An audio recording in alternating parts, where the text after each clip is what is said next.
Toi, en fait, je veux partager avec vous quelque chose que j'ai été en train d'étudier un peu plus tôt en journée dans le traité de Baba Kama, et je cite à la page 92, c'est rapporté une petite phrase assez courte qui dit comme ça: Altizrok avanim letor abe'er shatashotem imeno.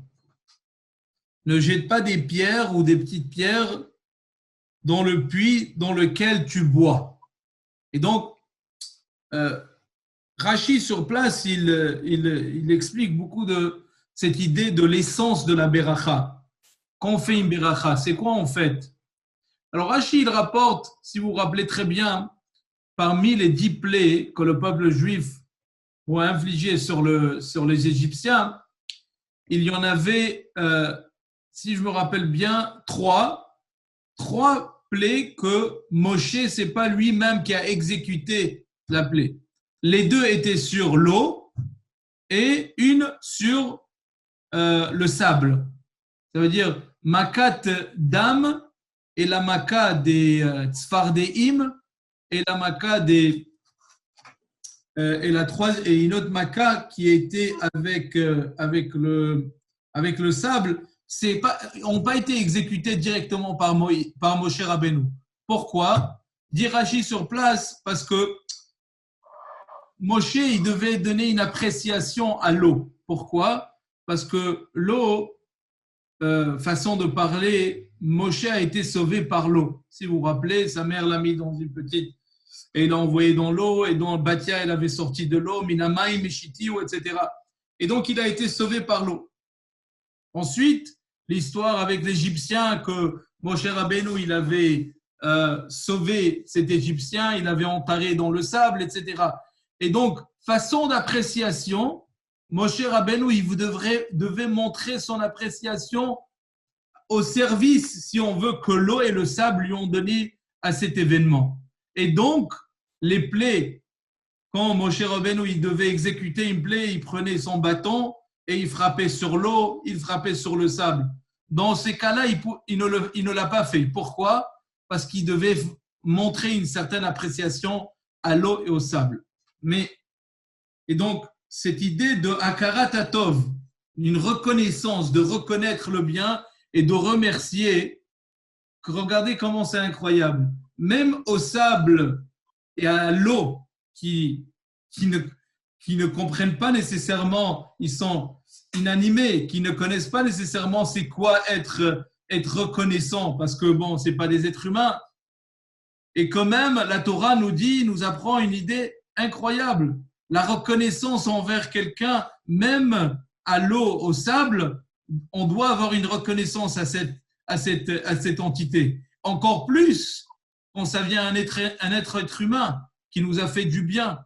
Combien on doit être reconnaissant quand quelqu'un nous a fait un service, quand quelqu'un nous fait un service. Reconnaître et être reconnaissant pour qu'est-ce qu'on fait. Encore plus, la Gemara dit à la Kama avec Kama, encore plus quand on parle du créateur du monde qui a créé le monde et qui subvient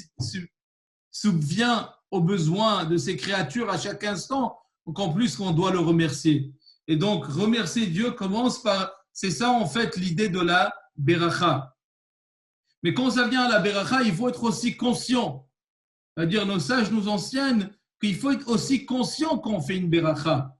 C'est bien de faire une beracha avec simplicité, etc. Mais il faut déjà commencer à essayer de comprendre un petit peu le sens des brachot. C'est quoi l'idée de la beracha?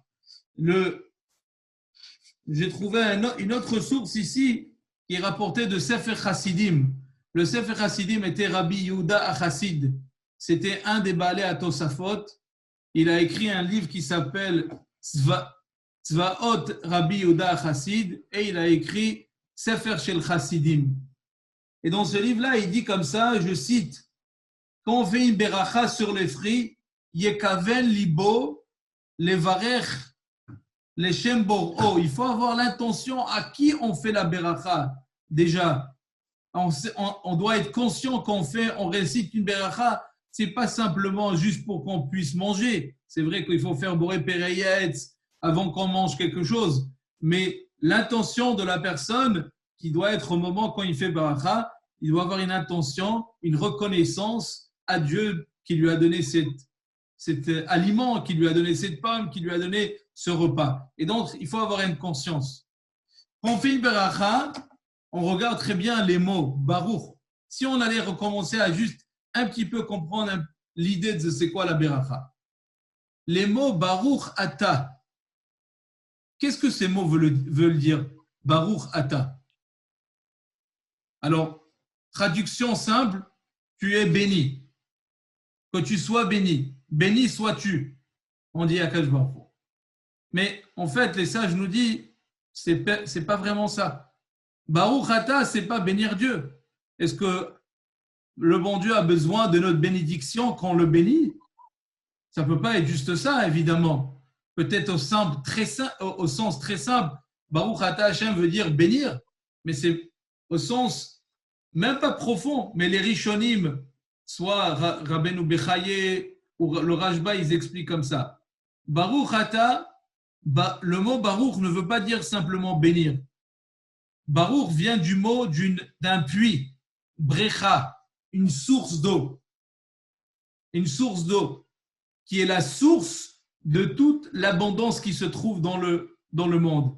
Et dans ce sens, quand on dit Baruch Ata, on dit, toi Dieu, tu es la source de toute l'abondance. Et donc Baruch Ata, toi qui es la source de toutes les bonnes choses. S'il vous plaît, Baruch Ata Hashem Elokeinu Melech Haolam, le Dieu tout-puissant qui est fort, qui a créé, etc. Et donc, quand on demande une bracha, c'est pas simplement bénir Dieu, mais c'est implorer Dieu qui nous donne une certaine abondance de la source de toutes les abondances. Et donc, en fait, la bracha, c'est vraiment pour nous, c'est pas pour Hachem. C'est pas qu'on bénit Dieu en lui disant tu es béni. Dieu, il est déjà béni, il est barouk. C'est simplement implorer Dieu qui nous donne une abondance de la source, de toutes les sources, qui est l'éternel. Avec ça, une kavana, quand on fait les brachot, la amida, comme ça que Baruch Hu nous donne une abondance à nous tous. Chaya, mezona, à tout le monde.